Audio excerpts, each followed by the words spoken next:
Welcome, gaming friends. In today's spotlight, we'll be taking a look at the Drizzlewood Coast expanded meta, and if farming this map is still worth it. While the Drizzlewood Coast is one of the leading maps in gold per hour since it has released, and has repeatable achievements which will allow access to Mystic Clovers, the map has still received mixed reception by the farming community. Today we'll take a peek into what has changed with the expansion of the map, what rewards have been added, how long the meta now takes to complete, the best strategies for farming the expanded map, and finally how profitable the map has been since its expansion. The expansion of the Drizzlewood Coast map extends the map beyond the bridge, which was previously the furthest, most northern point of the map. With the addition of the Northern Territory, they have made it easier to progress the original meta events.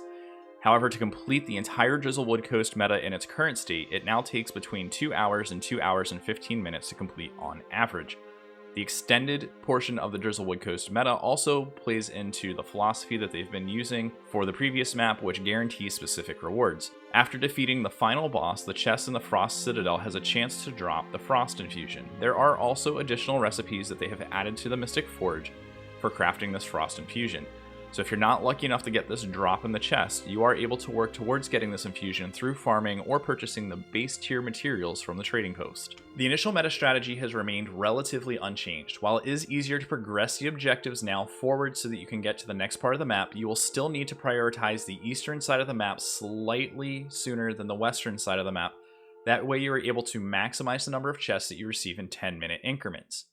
If you would like a more detailed explanation on the southern half of the map's metas, you can check out some of my previous videos on my channel, which I will add a link to in the description below. The meta continues on the northern half of the bridge. There are two prevailing strategies. One is where the group will split up into 4 separate sections and capture each of those respective areas concurrently. The second one is the slower yet more common methodology where the entire group sticks together following an inverted S-shaped pattern towards the Frost Citadel. All 4 of these areas will need to be captured before the final assault on the Frost Citadel gate can begin. To capture each of these areas, you will need to first complete 3 events and defeat the Frost Legion's Tribune for each of those areas. Then you will be able to commence on the Frost Citadel assault. The first part of the assault on the Frost Citadel will begin where the Zerg is going to split up into 3 separate groups to capture areas and build cannons to destroy the Frost Citadel gate. After this has been completed, a large frost elemental will spawn in the northern middle portion, and all of the forces will need to rally to destroy it. Once the elemental has been destroyed, head to the front gate and put the finishing touches on the Frost Citadel gate, and once you are through there, you will have to deal with the Char Phalanx formation at the front entrance.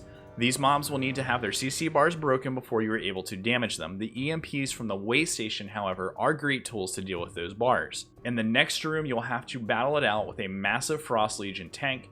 Be mindful of the AoE burning damage that shoots out from either side of the tank, and you will need to damage the shield generators on either side before you can do direct damage to the tank. After defeating the tank, you will then be able to loot the chest and move on to the next room. The next room, you will have to destroy 4 blood capacitors, and then a giant ice champion will spawn, and you will simply just need to DPS this mob while it is slamming the floor, and you will have to dodge the waves that it generates. After defeating this mob, you will then loot a few more chests and move on to the Claw of Jormag. Fighting the Claw of Jormag is very similar to the Quaddle fight in the sense that you will need to stand next to the feet to do the maximum amount of cleaving damage. He will also create large waves while he is stomping, and you will need to avoid them by jumping or dodging. During the fight, it is also beneficial to use a lot of CC skills as you are doing your damage. Once the Claw of Jormag reaches 5%, he will then move to the middle of the room, and then at this point it is best to follow him and stay close to continue DPSing. Once he has been defeated, the meta is completed, and then you will be able to loot a whole bunch of chests that will spawn in the middle of the room.